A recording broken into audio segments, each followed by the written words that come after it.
Want some candy? I have come here to chew bubblegum and kick ass. And I'm all out of bubblegum. Well, hello, Mr. Fancy Pants. I hear you looking for candy, man, bitch. Give me some sugar, baby. Like scary movies. Uh-huh. Want some candy?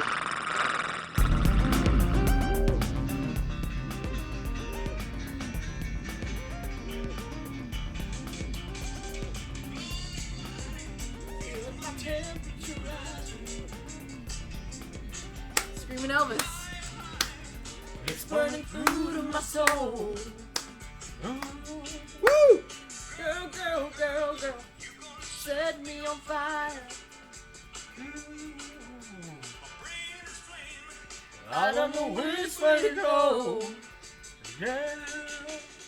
Kisses lift me higher. Like the sweet song of a choir. Light my Lord sky. Burning love. Burning love.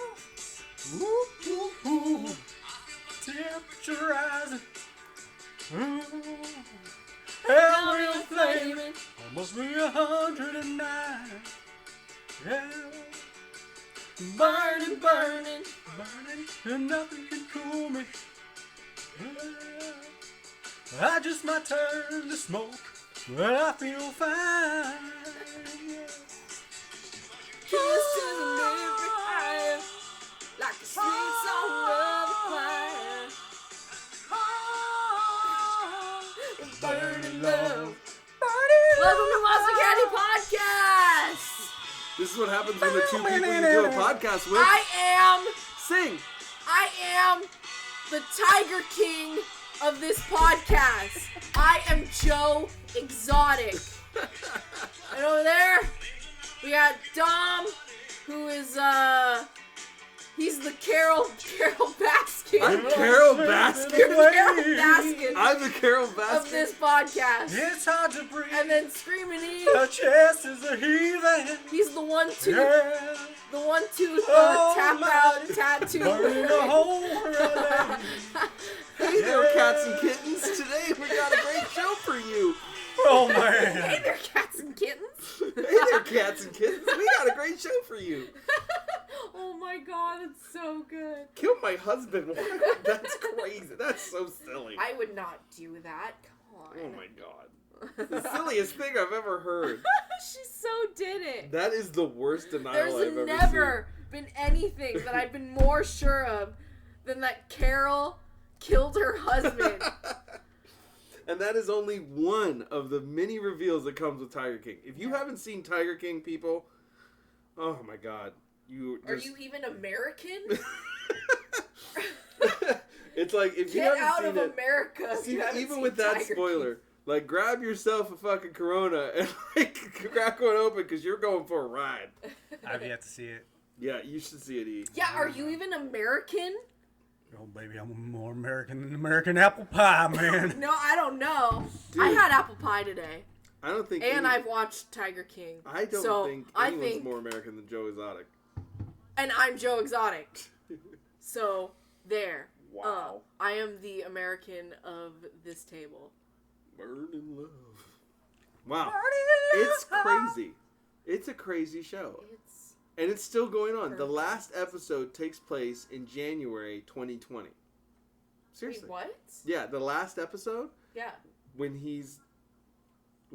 the Right. court case happened, Yeah. that's January 2020. This is still unfolding. But shouldn't be in jail for 26 years, Done, that's for right? sure. He's in jail for 22 years. He got some- He shouldn't be. Oh, yeah, no, he shouldn't be. No. Ladies and gentlemen, welcome back to Monster Candy Podcast. The podcast that deals with monsters, candy, and Shotzi Blackheart. We are here, because she's frightening. We're here today to talk about Event Horizon. Event Horizon! Event Horizon. And I'm very excited to talk about it, because I got a lot to say about this movie, and these are going to have to listen to me. These mothercrackers are going to have to listen to me. Please tell me the stories, Dom. I know a little bit I about want this to hear movie. it. So I want to hear it so much. I'm gonna tell you But some stories. we gotta do horror news. Burning news. Burning love. All right. That was cool. That was good. Yeah, I liked felt that. good about Yeah, it. Yeah, cool. if people weren't paying That attention, could they be a are clip. now. That could be a snippet. That could be a snippet. Horror news. Who got some? All right, I What got do you one. got? I got one. Take it away, home. Take it Well, away. news just came out. By the time you guys hear it, it's probably been a couple weeks ago, but maybe not everyone's heard. Netflix has renewed Lock and Key for a second season. Oh, cool. Have you guys I seen watched it? that. Yeah. Yes. I dug it. Yeah, it's good. Yeah, it's Yes. another one that little Miss Exotic over here was like, "Hey I am man, the Tiger King. you need to watch this." Yeah, I And was made like, you watch "Alright." it. Shit, I was like, "All right, I'll watch it." It was fun. It was a little Yeah. fun. I cannot wait until you watch Tiger King. Can you please text message me when you watch it finally? Yeah, we'll see. Well, for those of you who don't know, the series is based on Joe Hill and Gabriel Rodriguez's IDW comic book, which is awesome. I've read it. I can't recommend it enough. And it's been in development at various studios and networks over the past few years, and it finally came out on Netflix, and it is awesome. The story revolves around three siblings, Tyler, Kinsley, and Bodie, who after the gruesome murder of their father moved to their ancestral home in Massachusetts, only to find that the house has a series of magical keys that give them a vast array of powers and abilities. And there's a demon that wants those keys too, and will stop at nothing to attain them. But it was a fantastic first season. Even if you read the comic and you read it start to finish, there's tons of surprises. Joe Hill was involved in writing it, and he's twisted it around. They've all of them, the writing team, done a great job of turning it, flipping it, and still staying true to the original story. So you could literally enjoy the comic and the series concurrently and still get the beats, but the journey's way different, and it's great. It's so great. So, super good news because Netflix is fairly freaking stingy when it comes to renewals, and they're real easy on they will cancel a show at the drop of a hat. Huh. They don't care. I still haven't forgiven them for canceling Santa Clarita Diet, which I thought was an amazing show I didn't It's even not into realize that. it. that they killed. You didn't like it? I couldn't get into it. Really? Oh, it was Yeah. super fun. I liked it. Yeah, I liked it a lot. So that's really cool. I was happy to hear that's happening. So that's one off the top for me. Do you have anything? Veronica. You saw Veronica. I did. I'm surprised y'all haven't. Glenn Danzig's opus. Yeah, you are getting inside the mind of Glenn Danzig. You are in his porn fantasies. Really? Yes. Oh, And wow. it is Yeah. exactly what I expected. Really? You're like, no Yes. surprises. You know, I was kind of like, maybe I shouldn't watch this because then I'm going to look at Danzig in a weird way. But but then I thought about it and I was like, I already think Danzig's a fucking weirdo. Mm-hmm. And this movie just made me love him even more. Really? Yeah. It's... Hi, Mark. Everyone is making fun of it and calling it the Room of horror movies, but I loved it. Yeah? Yes. You know what? Danzig should remake The Room with Jerry only in it, just so he could come out onto the roof and go, "Oh, hi, Jerry." I don't think he has a sense of humor enough. No, he doesn't. I mean, he was on Portlandia. Maybe. He's got I a don't sense know. of humor, and then he just likes to make weird, terrible movies. I mean, whatever. So good. You know, everyone's got their thing, man. It's so good. I loved it. I was cracking the fuck up. That's crazy. It's hilarious. Did you guys ever watch that David Harbour Hellboy? The reboot? No. You didn't see it? Did you see it, Shotzi? No. You both skipped it. Did you guys see the old Hellboy movies? Yes. What did you Yeah. feel about Guillermo del Toro's Hellboy movies? How did you feel about them? I like the first one better than the second one. Really? Most people like the second one. Yeah, better, no, I was but- into the first one more. Uh-huh. But, I mean, fun. They're fun. Yeah. So the David Harbour was replaced replaced Ron Perlman in Right. the main role, and they did a movie that came out, and it kind of fell flat. It kind of bombed. It wasn't bad. I went to see it. It was good. It was just a very different kind of movie, and I think if the other ones hadn't come out, which I don't think the other ones are all that amazing, but if the other ones hadn't come out, I think this would have done better. I guess recently David Harbour opened up on Instagram saying that he felt that the movie bombed because the loyal fan base of Guillermo del Toro's original films didn't want to give it a chance. He said, and I quote, "I think it failed before we began shooting because I think that people didn't want us to make the movie, and for some reason there was like this big Guillermo del Toro and Ron Perlman created this iconic thing, and we thought it could be reinvented, and then the loudness of the internet was like, we do not want you to touch this. So then we made a movie that I think is fun, and I think had its problems, but it was a fun movie, and then people were just very, very against it, and that's people's right, and I learned my lesson in a lot of different ways." I know you guys haven't seen it, but some of you out there might have. I'm kind of curious what everybody thought of it. I went in with a big open mind, as much as I liked the last movies, and I thought that this could really blow me away, but I just don't think it was all that great. It was fun, but not great. How far apart were they? Not, well, a ways, but they honestly could have, it should have really been the third. I mean, everyone was kind of expecting a third movie. I just think there was a lot of behind the scene issues from what I understand, and I just don't think it's like the right take to blame the fans. I mean, I think it could have worked. Yeah, I don't think it was the fans being like, no, Guillermo del Toro, but it's like it's a super close movie, relatively speaking, to. Well, it's 11 years since the last one. So that's Hellboy too soon. 2 came out. Hellboy 1 came out in 2004. Hellboy 2 came out in 2008, and then fans did want a third, and then instead of doing a third, they went for a reboot with this Hellboy. Yeah, And too soon. And once you do, it's not like Jason, where it could be anyone under the mask, right? You know what I mean, or Michael Myers or whatever. It's Ron Perlman kind of solidified himself as Hellboy. Mm-hmm. So to do a different one, like a reboot, that close together with a different actor. See, that's what he says is the problem. See, I think it might have just been a bad movie. Like, I think it might have just been kind of terrible. Like, I mean, it wasn't. I've seen worse. Don't get it twisted. But I think it was kind of bad. And I know you guys can't comment on it because you haven't seen it. But Yeah. I just don't feel like it sold me. I was down for like, let's start again. Let's do another one. All right, cool. From what I saw, I mean, you can't always tell from trailers and clips that you've seen, but I was not feeling it. There's from some cool character things I designs, saw, and I was but- like, it's, nah. No, I just think it wasn't a very good movie. I don't know. I'm curious what everyone thinks. If you can hear my voice, please contact us on our social medias and let me know what you thought. You can do this in our Facebook group or on our Instagram, Twitter, or Facebook page. I just want to hear. I want to hear what other people thought of Hellboy versus the other Hellboy movies. It's a great comic. It's just, I don't know if it's the best movies. I don't know. The design of the first two were really cool. I liked all the creatures and how it all looked.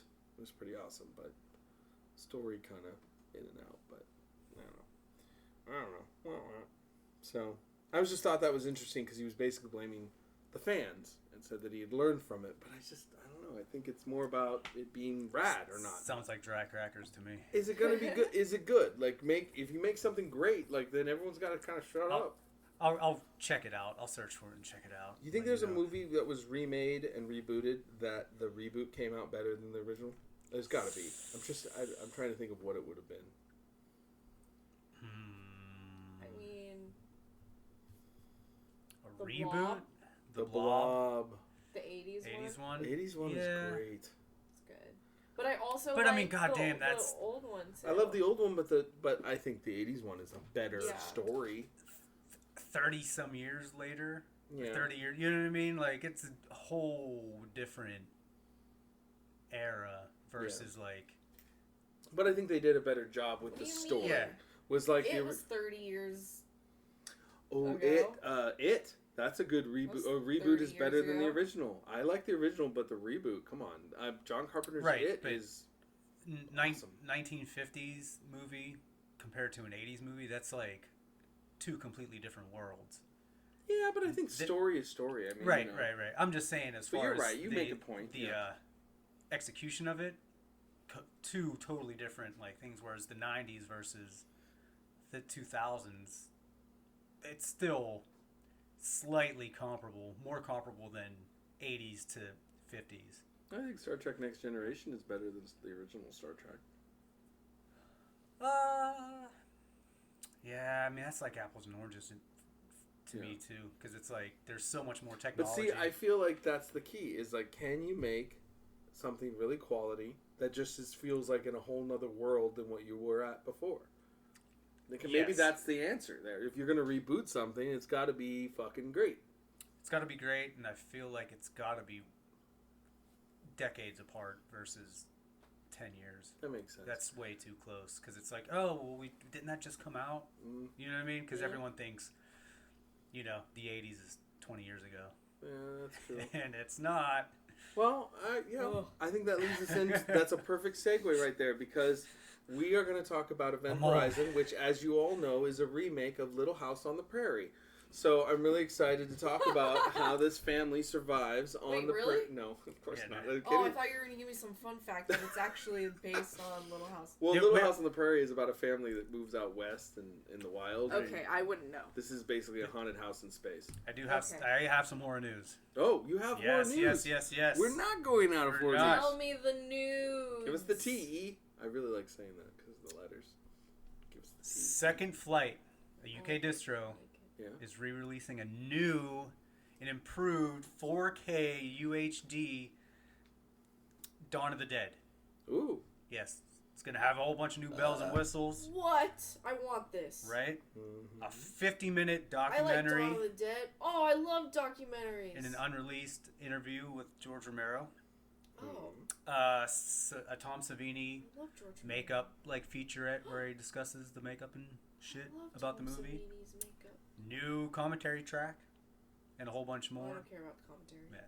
So it will be pretty exciting. I will buy that. What else? I will There's purchase that. some horror punk the Memphis Murdermen news. We're going to be on a horror punk compilation. Oh, A for quarantine reals? comp. Yeah, from Oh. Horror Punks Oh, USA. So check that out. So that's news. That's cool. Again, slasher app. If nobody's on it yet, or if whoever isn't on it, get on it because that's still going and it's getting really good.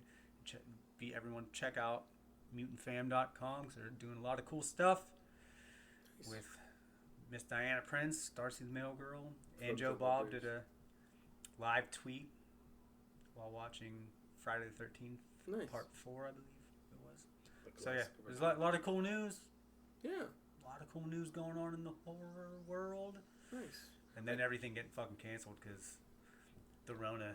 Yeah, a lot of movies got pushed back. and- Monster Palooza got canceled, and that's in May. Yeah. I mean, everything's come on. pushed. Meh. I have some news for you, Shotzi, to tack onto this. It's not horror related, Yeah. but it is Tiger King related. Oh. So apparently, Well, before it was we've all a watched Net- Tiger King. We've all watched Tiger King. Apparently, before it was a Netflix documentary, the story was first told on a Wandery podcast called Joe Exotic, which I heard about but didn't realize, and now I'm totally going to go listen to. Yes. But apparently, in light of the popularity of the documentary, the podcast is being adapted into a series for Universal. They've cast What? Kate McKinnon in the role of Carol Baskin. Oh. You know Kate McKinnon Yes. from Saturday Night Live? Yes. Yeah, which I think That makes might so much be sense. amazing. Yeah. That's So- perfect. And okay, but who should be cast? As Joe Exotic? Yeah, I'm saying Clearly me. I say Dax Shepard. If it's not you, Who? Dax Shepard. Who? You don't know who that From is? who? What would All know I of it? heard is not Shotzi Blackheart, so well, F that guy. Well, then I don't give a about this show. You don't give a dry crackers about that. Yeah. Can you bleep that, Dom? Yes. No problem. Yeah. Well, Dax Shepard, let me see. He was in... He's known for Hit and Run, Idiocracy. Idiocracy. What is it? Idiocracy. Thank you. Idiocracy. Jesus. Employee of the Month. Chips. Been in a bunch of stuff. I'm not a fan of that dude though. I think Dax Shepard. I think he would make a good Joe. He's married to the fucking what's her name? Kristen Bell. Kristen Bell. Just get Joe Dirt. Yeah. What's his name? David Spade. Dang, man. Plum Crazy Purple. So okay, I guess that's it for horror news. That was horror news. Event Horizon. Woo! 1997. Dom's favorite movie. It's up there. I love this movie. So y'all, I have a confession to make. Okay. I just watched this recently. Yeah? Saw it on the Netflix. On the flip. Was like, I'm gonna watch that shit. I mean, yeah. The shit is fucked. Yeah. It's yeah, good. And I loved it. Yeah. How did I not watch this before? I don't know. Probably my How did I fault. miss this? Yeah, thanks, Screamin E, for not introducing me. There's a lot of horror sci-fi We'll get that into came why. out, and not all of it is amazing, but I think this one is kind of a standout, though it has Love it. some issues, and I know why it has issues. It was directed by Paul W.S. Anderson. Those of you who don't recognize that name, that's weird, because he's directed Resident Evil, most of them, Mortal Kombat, Alien vs. Predator, Drift, Death Race. So he's a very actiony, over-the-top kind of guy. He was married to Mila Jovovich for a while. I think. I might be wrong. Anyway, it stars like Lawrence Fishburne, Sam Neill, and Jolie Richardson. And it was kind of pitched as a haunted house in space. Rodikoff. But yeah, I like it. But this movie's interesting because its original cut was 130 minutes and got an NC-17 for violence. And they made him cut Like 20 30, minutes? 30. 30? 30 minutes from the film. Wasn't it some like weird orgy, like... I have a list of all the scenes that were cut, if you want me to say them. I want to see... Yes, please. Okay, I want to know what happened. here's what was cut out of the movie. I want to see that special version. There was a meeting scene. You can't because it was set on fire or something. Right, it was like Paramount- Joe Exotic. He was like Joe Exotic. He just set the shit on fire. Somebody because it was- smeared some 'cause it stuff was on his too- shoes, his cologne on his shoes, Yeah. and then the Tigers came for the film. Yeah. No, I guess not. About a year after the movie came out, some Paramount execs admitted that they had fucked up this movie and the promotion of it, and that it was a better movie than they had done it dirty. And so they told Anderson that they'd be interested in giving him an extended director's cut that he can do a couple years after. And he started hunting. He had to hunt down where all the film was because it was scattered. And he found some of it in a bunker, underground bunker in like Eastern Europe. Uh-huh. So, but it was wrecked. It was all wrecked. He couldn't do it. They hadn't stored it properly, so the actual film, they didn't take the time to store it right, and it was just unusable. And the stuff that he lost from this movie were the meeting scene between Weir, the guy played by Sam Neill, and some people in charge of the mission where they talk about Event Horizon. There was more backstory for Cooper and Justin and amongst some of the rescuers, and a stronger explanation for why Justin enters the black hole. It was explained that the greatest fear of Cooper was losing someone closest to him, which is represented by the film and the unfortunate accident that claims Justin. There was a deleted love backstory between Stark, played by Jolie Richardson, and Miller, Lawrence Fishburne. Miller finds a ripped-out tooth floating in Event Horizon. They explain exactly what the gateway to hell and the black hole is in the ship. A longer version of the scene where Peter hallucinates her son with his legs all mangled and maggots all over them. After Justin almost died and is inside the water tank, Weir has a hallucination where Justin turns into his wife Claire and comes out and looks at him. This scene was included in the first two test screenings of the movie, but it didn't make the final cut. The scene where Weir remembers his wife Claire committing suicide was longer and way bloodier. And then the infamous bloody orgy scene was way longer. There are parts still in the movie, but it's all flashes. But like some of the scenes were like crew members sticking fingers deep into each other's eyes, a female crew member sodomizing a male crew member with an iron pipe. There were also shots of Event Horizon crew naked and covered in blood, having violent sex and raping and eating each other. More graphic version of the scene where a man pulls his intestines out of his mouth. Yes. A crew member was held and stabbed in the back of the head with a spike, and part of his mouth and teeth drop out the front. Another crew member is crawling on the floor while others are hitting his legs with steel bars, smashing him into pieces as he screams, leaving pieces of his legs behind. One girl has screws drilled into her teeth. Another girl's held while her arm is broken with a hunk of metal. One girl has her breast mauled and ripped off by another crew member. And This is metal. The scene disturbed the test audience because so much.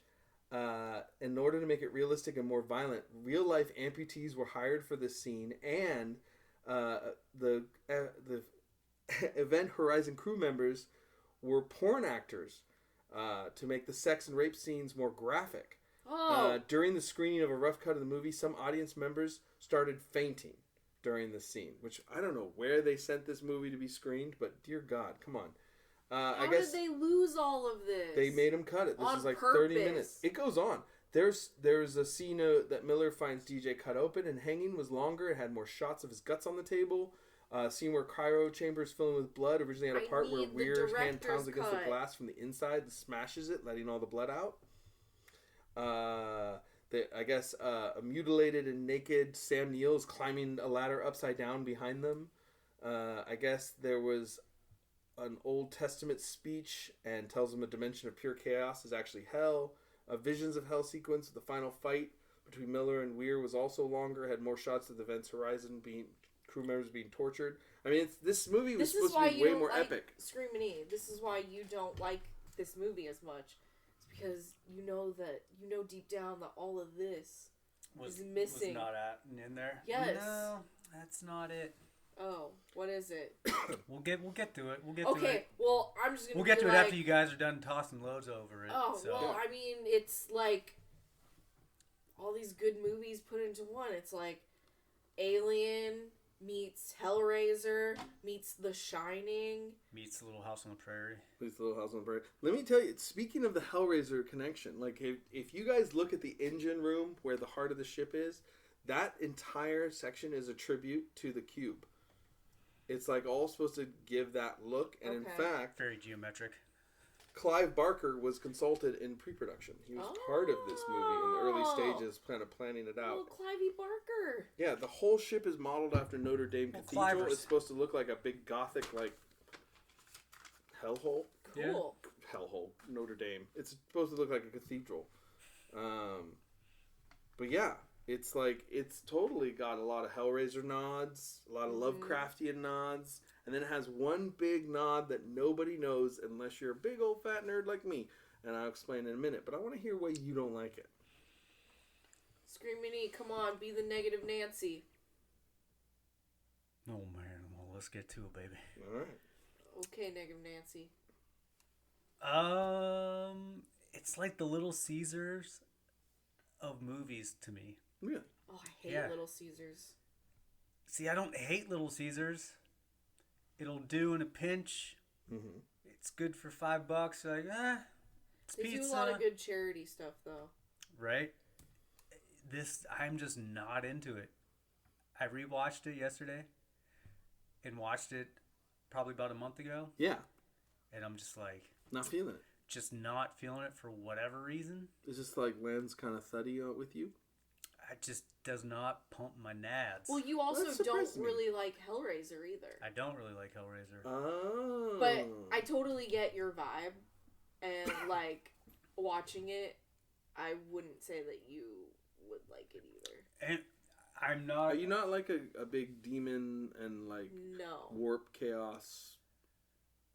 I wouldn't say not demon. I do like me some demons. Demons are good, but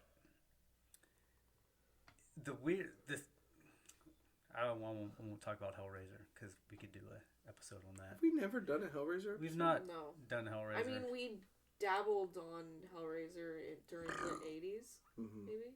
We've dabbled, but Mm. yeah, I don't know what it is about this movie that just does not. I mean, I like Aliens. I like you know, sci-fi stuff, but this just doesn't. I'm a little surprised because I feel like this movie has a lot of great elements in it.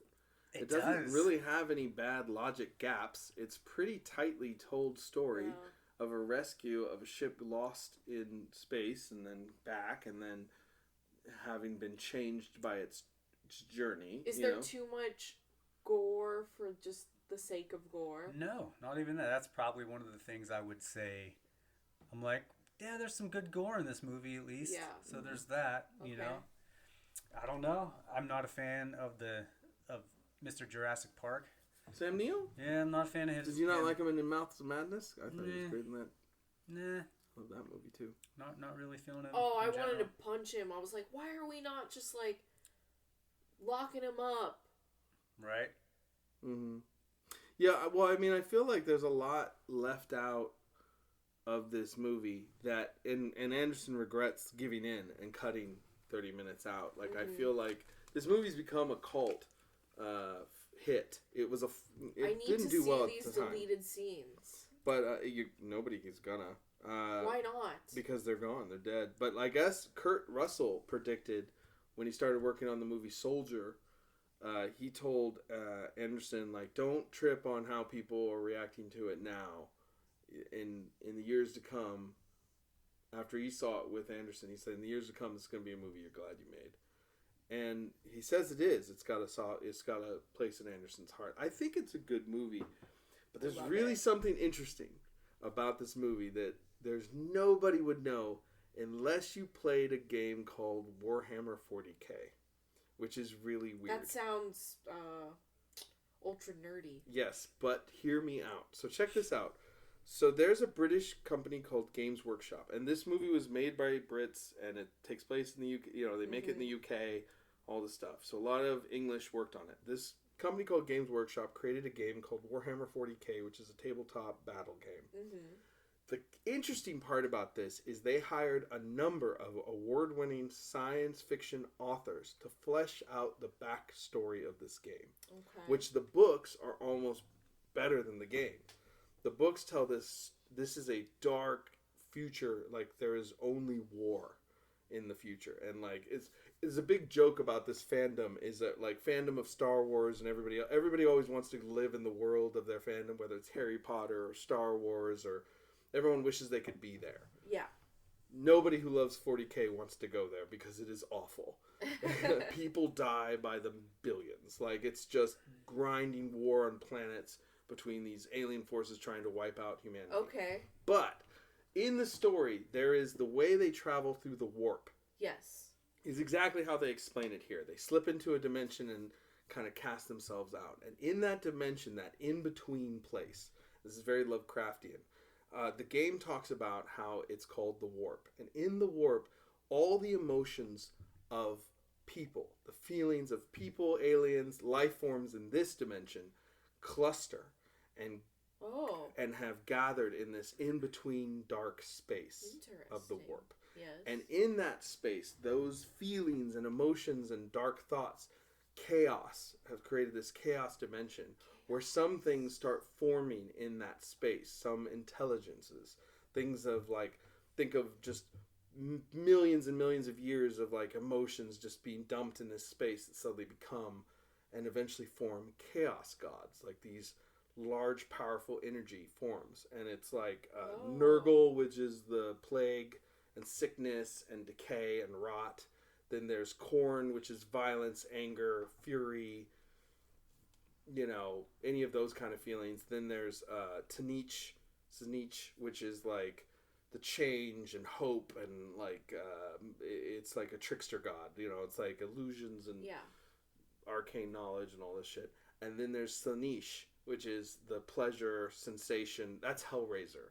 Hellraiser is also very much a Slaanesh. I don't know which influenced the other, because the game has existed for a while, but like Cenobites and Hellraiser, Pinhead, all that is straight up Slaanesh. Like Cenobites. The sensation of... Oh, that does sound yummy. Yeah, Right. Cenobites? Yeah. Cenobites. But like the sensation Sweet of yet pain savory. and all those feelings. And the only way you can travel through the warp is by having your ship in a shield. Otherwise, those demons, that energy will pour into the fucking ship and kill everybody, possess everybody, and just ruin. Like, it's like being possessed by a being that is a million years worth of like rage pouring in you, or a million years worth of like lust and pain and like all this stuff. And this is fucking right out of the Slaanesh book of a ship going into a warp gate, disappearing into the warp, which does happen when they fail. This had no shields, went in, comes out, possessed as shit, and comes after them. That's totally from this game.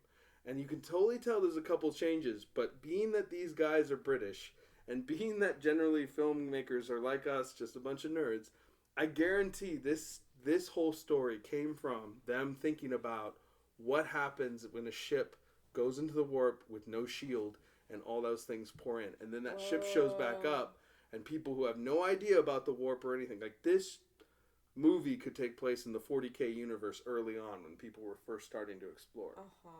And it's crazy because it's like so clearly 40K to anybody watching it. But if you didn't know that, you never know unless you've read these books. And I mean, they're grim, dark books. They're crazy. And I've read a bunch of them. And it's like, it's not just like, oh, read the book that goes with the game. It's like, no, it's like they got like Dan Abbott, who's like what is written. It, 4DK? It's 4K. It's Warhammer 40,000. It takes place in like the year 40,000. That's how far in the future it is. And it's like humanity's spread around the universe, and there's all these aliens attacking, and the empire, the Imperium is falling apart, and it's just like a grind to survive in this dark, bleak universe. And there's superhuman space marines and different things and shit, psychics and all this crazy stuff. It's a whole universe, and they're actually getting ready to come out with. It's gotten so popular, and now it's starting to brand its own thing. Like Netflix announced a series called Eisenhorn, which is based off an Inquisitor, like a judge jury. It's like a Judge Dredd kind of character that wanders the universe, and that's coming out, and I think it's animated. And they have comics and stuff, so it's starting to work its way into mainstream. So I think in the next couple years, you're going to see movies based on this universe, which if they do a good job with it, it's it's bleak. But this movie is totally right out of 40K, and it's crazy. Like I said, nobody knows it, but it is. And I guarantee these guys, they probably never admit it because they, but I guarantee Anderson. If I asked this guy, I was like, "Did you play this game?" And he'd be like. He had to be like, yeah, I played it. Like, of course I played it. It's just like everyone who invented D&D totally read The Lord of the Rings. You know what I mean? Like, email him with that question. It's like, but yeah, there's a couple movies that have come out that you can see are 40K, like you can see influenced. Like there was a movie that came out years ago, but it was about aliens attacking Earth, and it had a bunch of soldiers in Los Angeles like fighting back. Do you remember this? Starship Troopers. Not Starship Troopers, though. Starship Troopers has a little bit of like it, but I think it's more the other way around with that. But Starship Troopers were more taking propaganda of Nazism, but like aliens attacked all these soldiers in Southern California. Beats the fuck out. Man, what movie is that? It's not. It's right on the tip of my tongue. I can't think of it, but if I think of it, I'll bring it up. But I'm gonna look in the background while we're talking. But anyway, it's just sort of crazy that this exists, and it's like you just don't even know it. But it's like, oh my god, these guys just came up with this movie based on playing this game and thinking, whoa, if the shields failed in this, like let's tell a story and it kind of has this sort of feel. But yeah, anyway, that's the story of this. It's pretty rad. Why do you like it so much, Shotzi Blackheart? The gore. Yeah, the gore. Gore. The gore. It's good. Some good gore. It does have some good gore. Good effects. Actually, not great effects. The computer-generated effects are terrible. Yes. Yes, they are. Yeah, those are rough. No joke. Pretty rough. Yeah, I don't know. This movie just does not do it for me. That's interesting. Just doesn't. I feel like it should. I'm like, but I'm just like, yeah. I'm trying to think of a good rock and roll analogy where it's like, you should like this, because all the components are there, but it just doesn't work out. Maybe like, see, I was gonna say Jerry Lee Lewis, because I mean he's cool and all, but Little Richard hands down over Jerry Lee. You know what I mean? Like, I don't know. This movie just does not do it. Although, side note, I did know a baby bear in real life. Did you? I did. In real life. Battle LA. Oh, right. That's another one that feels like it's Imperial Guard I versus didn't Tau. watch that. Yeah, it's Yeah. fun. It's fun. It's not amazing. It's fun. Stars Aaron Eckhart, Michelle Rodriguez. Yeah, I don't like it. I don't like her either. You don't like the movie, or you haven't seen it? I haven't seen the movie, but I don't like her as an actor. Movie's fun. But it's basically what would happen if aliens attacked our military. Yeah. That's all it is. I remember it. It's just straight up a battle.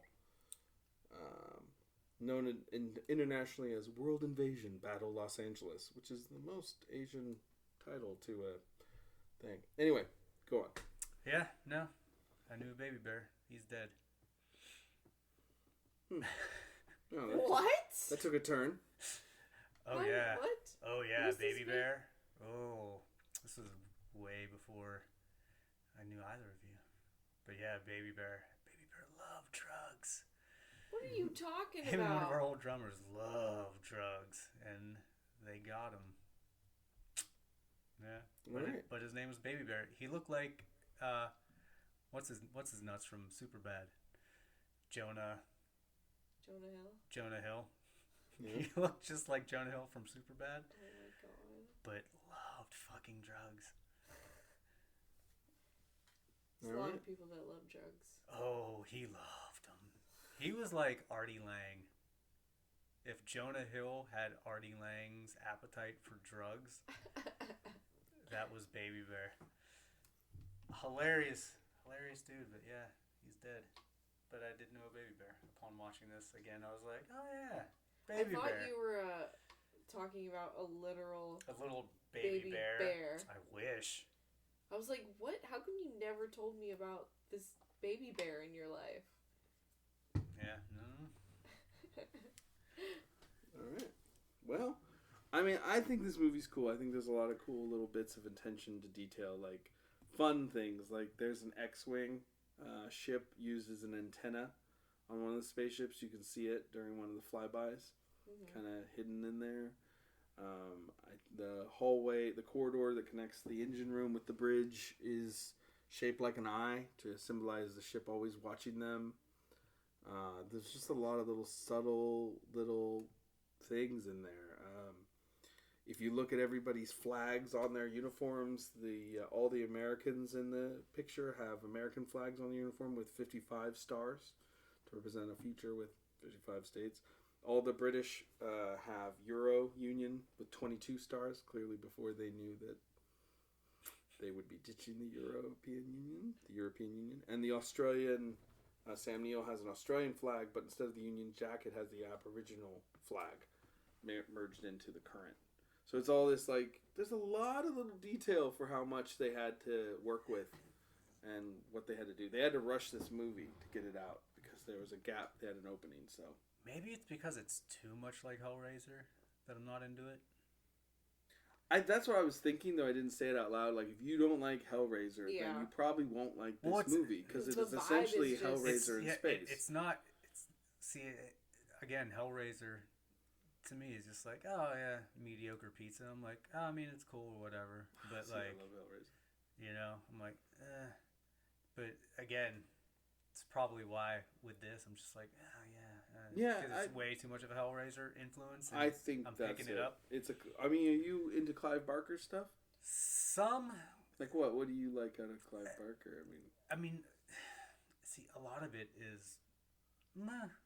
Mm-hmm. It's like, like I'll watch it. Close, it's cool. but not quite. I'm like, yeah, I like it. I don't not like it. You know what I mean? Yeah, stories are great. So yeah, there's a lot of. I think you like it or you don't. You know what I mean? Yeah. A lot of the. I'm no prude, but sometimes when there's just too much sex, like the sexual overtones are way too heavy, I'm like, ugh. You know what I mean? I feel like I'm getting beaten over the head with it, as opposed to it like just happening organically. That's interesting because I do think there's a type of horror that caters to the sensations, and like Hellraiser and this both cater toward the pain and pleasure mixing, and sex being, you know, orgy of violence, and like Slaanesh as is referred to in the 40K that I mentioned. It's like a focus on the certain kinds of this deadly sins is that. That's the issue with Hellraiser I have. I'm just so like, you're not into that. And that's okay. That's interesting because I bet there's a couple movies I could like prepare, and you wouldn't really be into it because that's the focus. Yeah. You know, it's just an angle of horror that you're not into. Yeah, for some reason I feel like growing up in the 80s, you know, you see all the slasher films and stuff like that, and the gratuitous boobs and everything, which is I'm fine with because it works for the campy stuff. It's part of the flavor that's been established. You know what I mean? But when you try and like inject some like really deep horror, you know, demonic story, but it's just like I'm gonna drop a 100-pound anvil of sex on you. I'm like, oh my god, I get it, right? You like bondage, you know, like stuff like that. I'm like, I get it. Okay, move on to something else because that, you know. I wouldn't have expected that from you, but at the same time, it makes sense. I get it. Yeah. I don't like. It feels like it's trying to force it on me, and force me to like it. You know what I mean? So I'm like, dirty, yeah. Okay. I'm just like, oh yeah, that's cool, but like, okay. Interesting. You know what I mean? No, I get. No, I hear you. I mean, I get it, and that makes sense why this and Hellraiser wouldn't appeal to you. Right. You know, because that's the cornerstone in which these horror movies. That's the thing. Like we're kind of like some are raw rage and some are viral and some are this. Like these are the sex and pain movies. Yeah. These are the ones that appeal. That's where it's coming from. That's where they're inserting the horror into. Yeah, but even Event Horizon isn't super heavy-handed on it. It's more. Looks like a lot of it was cut out. Yeah, it's like 30 minutes of. I probably would have hated it then if you know. I mean, I don't know. See, to me, I would have loved because I guess the blood orgy scenes that they shot that I was describing at the beginning of this podcast, those are all based on the paintings of Bosch and Bruegel. Right. And I personally, I'm like, what? Those are taken out. Like that would have been insane to see. Like something like a. I need to see. Yeah, exactly. Which is. It would be something I would want to see. Like I'm interested. Like it's got my attention. No, but really, it's been burned. Yeah, the footage has been burned. Yeah, there's no director's cut coming out of this movie, which I personally think that extra 30 minutes probably would have made this movie amazing. But not because the orgy of violence, but just like the depth of story and increasing the horror. It sounds like he made a movie based on a version of horror that you're not super fond of, but like. That was what this movie was about, and then he had to scoop out 30 minutes of the gore and the edge off this movie to get it out there, because once he put it, like, immediately went to NC-17, and it's like, that's a kiss of death. This thing no one would have ever seen it. Yeah. Yeah. But that's interesting. I mean, I think this movie kicks. Like, I like it a lot, so... Yeah, me too. I'm into it. I mean, a haunted house in space. I mean, I'm all for a haunted house movie, and this is a haunted house movie. So when they're good, you know, Poltergeist, The Innkeepers, I love those movies. There's definitely aspects of this movie that I can be fond of. Right. But the execution just is not there for me. Yeah, I got you. You know? Well, right on. Well, that said, guys, how many cute little scary zombie candy corns would you give this movie? I give it a 4.5. Whoa! You know, I feel like that's a little high. I feel like in like 6 months, she's gonna rethink that and be like, maybe it's like a 3.5. No. All right, 4.5. But I give out 5s like willy nilly. So. You do sometimes. No, I am. I mean, I give like any good movie a 5. Yeah, to me, I'm a little pickier with my 5s. All right, how many would you give it? Give it like a 2.5. That low? Yeah, it's warm Little Caesars pizza to me. I'm surprised how low you're going. Yeah. As surprised as you are how high she's going. It is better now than it was 20 years ago when I saw it, or however long that was. Mm-hmm. When I rewatched it not too long ago, I was like, it's not as bad as I remember it, but it's not great. And then rewatching yesterday, I'm like, yeah, it's not terrible, but I wouldn't own this movie. So yeah, 2.5. Like, I'll watch it and be like, oh yeah, that's cool. 2.5. Interesting. Yep. I love this movie, and I own it. You don't say. And I own it. But I'm big on cult movies. I'm big on outer dark monsters, demons from the beyond, creatures coming for humans in the dark places of the world and universe. So I'm all into that kind of stuff, and this movie has that in abundance. It's still really entertaining. It's probably my favorite Paul Anderson movie.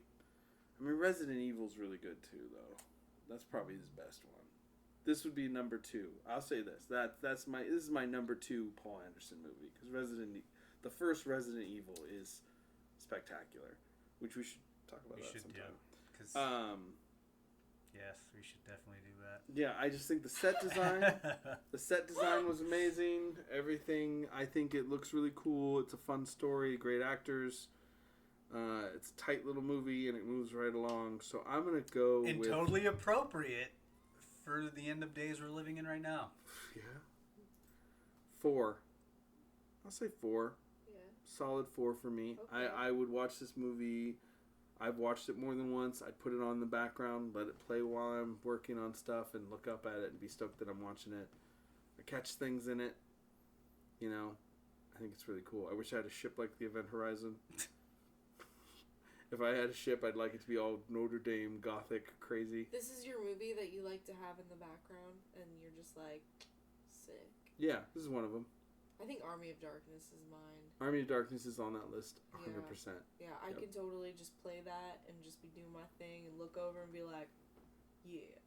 I think as far as sci-fi... You look over and you're like, well, hello, Mr. Fancy Pants. Yeah. Sci-fi horror movies that aren't alien-related. Alien, as in Sigourney Weaver alien, H.R. Giger alien. I would say this is up there. This one and... what's it called? Oh, there's another one that's crazy where they wake up in the ship. There's another good Pandemic, maybe? Is it called Pandemic? No, it wouldn't be called that. Got the Rona on the You brain, just- yeah. Tom. Pandorum. Ah, right. That's another one that I think is underappreciated. What's Pandorum. that about? A bunch of people Is wake it up. looking at the sun or something? No, that's like solar. What's that sun? Isn't that What's solar? that sun one? Solar? I don't know. Wait, I know which one you're talking about. And he like goes crazy or something. I don't know. Yeah. Pandorum is about a bunch of people wake up and not sure where they are, and the ship is like seemingly crashed, and the crew, it's supposed to be crews waking each other up and taking shifts on this long journey from Earth to another planet, and there's all these people stored, all this stuff stored. This is like an ark. Mm-hmm. And they wake up and there's monsters running around among everybody, and everybody's in stasis. And so this crew member can't remember anything, just knows that he was supposed to take over at some point, and guide the ship for for a year or so, a couple years, and then go back to sleep and then wake up on the planet. But all hell is broken loose. And it turns out that movie was produced by Paul W.S. Anderson, so kind of fits in with this kind of theme. But yeah, man, I like it. 4. Solid 4. That's what I give it. Anyway, I guess that's it. Any final thoughts? No? Thank you so much for joining us at Monster Candy Podcast. Shotzi, it's always great to have you in town and on the show. Screamin E, as always, it's amazing to see what voices you're going to use in an episode. Hey, man. Hey, baby. Exactly. Master of Mini. All right, everyone. Thank you so very much. We'll see you again in about 2 weeks when we will do something else. I have no idea what right now, but I'm sure it'll be great. Later, bitches. Yeah, take care. Lick on an eyeball. That makes sense.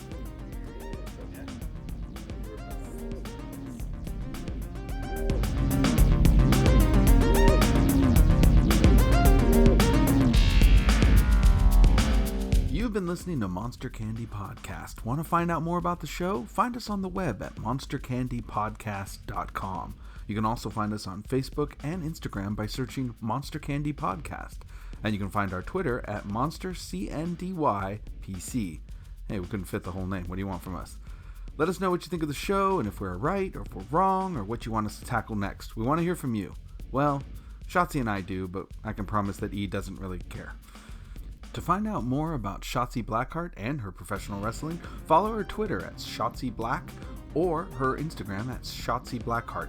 You can follow Screamin E's band, the Memphis Murder Men, on Facebook at TMMM official page or his Instagram at Screamin E. That's screaming with no G, add the E. For me, Dominic Davi, you can find my artwork at dominicdavi.com, my band Tsunami Bomb at tsunamibomb.net, and you can hear my other podcast, 3 Gigs, at 3gigspodcast.com or on the same platform you're hearing this podcast. Thank you so much for tuning in. We'll see you next time on Monster Candy Podcast.